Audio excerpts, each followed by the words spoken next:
যুক্তরাজ্যের energy regulatory সংস্থা অবজেম প্রতি ৩ মাস পর পর জ্বালানি বিলের একটি ক্যাপ ঠিক করে দেয়। অবজেমের এই এনার্জি প্রাইস ক্যাপ এখনো অনেক মানুষের নাগালের বাইরে। তবে এবার আরেকটি শকিং নিউজ সামনে এলো। জানা গেছে খুব শীঘ্রই এনার্জি বিল কমে যাওয়ার সম্ভাবনা নেই, বরং আগামী জানুয়ারিতে এনার্জি প্রাইস ক্যাপ বাড়তে যাচ্ছে।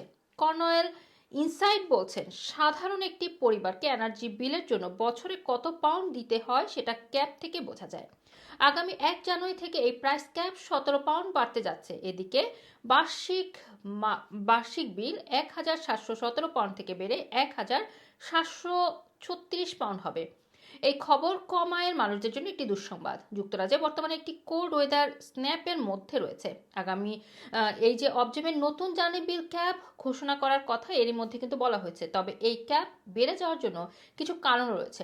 জলবায়ু পরিবর্তনের কারণে বিপর্যয়কর আবহাওয়া এবং ভূ রাজনৈতিক বিশৃঙ্খলা পাইকারি বিদ্যুতের দামকে বাড়িয়ে দিয়েছে। কর্নওয়েল ইনসাইটের প্রধান জানিয়েছেন যে সাপ্লাইজনিত সমস্যা মার্কেটকে বছরের শুরুর মতো অস্থির করে রেখেছে। অতিরিক্ত চার্জ করে মার্কেটকে স্থিতিশীল করার চেষ্টা করা হচ্ছে, তবে দাম বাড়লে মানুষের মধ্যে হতাশা বাড়বে।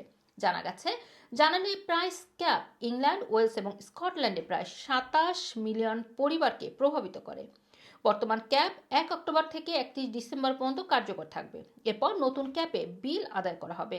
এদিকে কর্নওয়েলের গবেষণা অনুযায়ী জানুয়ারি থেকে বিদ্যুতের ইউনিটের রেট প্রতি কিলোওয়াট ঘন্টায় 24 পাউন্ড 50 পেন্স হবে। এছাড়া স্ট্যান্ডিং চার্জ হবে 61 পেন্স, অর্থাৎ আপনি কোনো বিদ্যুৎ ব্যবহার না করলেও প্রতিদিন 61 পেন্স চার্জ দিতে হবে। গ্যাসের ক্ষেত্রে এই চার্জের পরিমাণ 32 পেন্স। এদিকে কর্নওয়েল আরও জানিয়েছে জ্বালানি প্রাইস ক্যাপ আগামী বছরের এপ্রিল এবং অক্টোবরে কিছুটা কমে যেতে পারে। রুমানা রাখি, রানা টিভি, লন্ডন।